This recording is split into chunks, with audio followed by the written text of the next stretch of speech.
his treats every morning. All right, so anyway, these little guys mark in spray territory. That's how they put out boundaries in the wild. They don't know any different. It's your home now, their home, they're gonna mark and spray. Neuter or spay, still spray. That's why we have no grass right here. Both our bobcats love to spray the ground. And I will warn you, they've been doing a lot of spraying that way. So if our little cats come over and turn their tail towards the fence, back away. Nobody's gonna wanna ride home with you in the car after you've been sprayed by a bobcat. If you've ever smelled a domestic tomcat that has not been neutered, take that smell, multiply it 20 times, bobcat. So you cannot break them from spraying. That's instinct. And when bobcats start spraying territory, now they get serious. All right, this is my territory, you're in it, I want you out. So I'm gonna try to drive you out by being very aggressive. And if you don't get the hint and leave, next step, I'm gonna try to take you out. So these little guys can become extremely aggressive if you have them in captivity around other pets or small children. So in a little bit, I'll tell you just why you don't want to tangle with a bobcat. But anyway, the lady who had these two got them together as kittens, brother, sister, raised them together, and then they started spraying everything in the house. Then they started fighting for territory. In the wild, this is not an animal that mates for life. And one of the reasons, male bobcats will attack baby bobcats. They'll try to actually kill them. But if this little female's around, he's in a lot of trouble. Small size, huge attitude, this is one of your best moms in the wild. She will protect her babies at all costs. Does not matter if it's a mountain lion, a black bear, a bobcat going after her kids, she will go after it.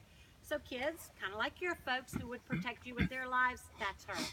All right, so these little guys don't normally hang out together. So they were fighting for territory, spraying the house, getting very aggressive, especially after she had them declawed. I have never heard of anybody having an exotic cat that they did not declaw.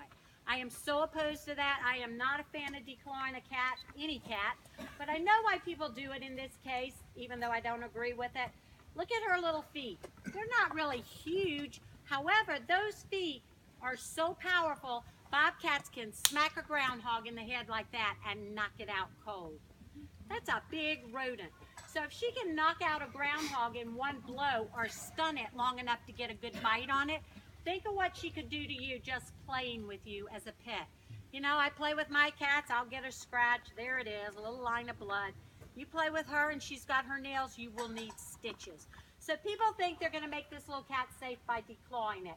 But let's not forget, bobcats have a very big set of teeth. And now you removed one defense, they're gonna have to show you that other one's still there. So when these little guys become biters, people have had enough, dump them in the woods. How long will this little cat survive without her nails? She can't properly hunt, defend herself. She can't even climb a tree to escape if something's after her. So bottom line, there's a saying to sum it up, don't try this at home. Trust me, don't try this at home. You know, because when we get discouraged or a little upset at our wild exotic because we don't understand what they're doing, it's not their fault. It's our fault for having them as pets. All right, so I have to tell you, while these little guys do not make good pets, they are awesome animals in the wild. The rule of thumb seems to be, you know what, don't mess with me, I don't want to mess with you. Mess with me and watch out. I can certainly give it back.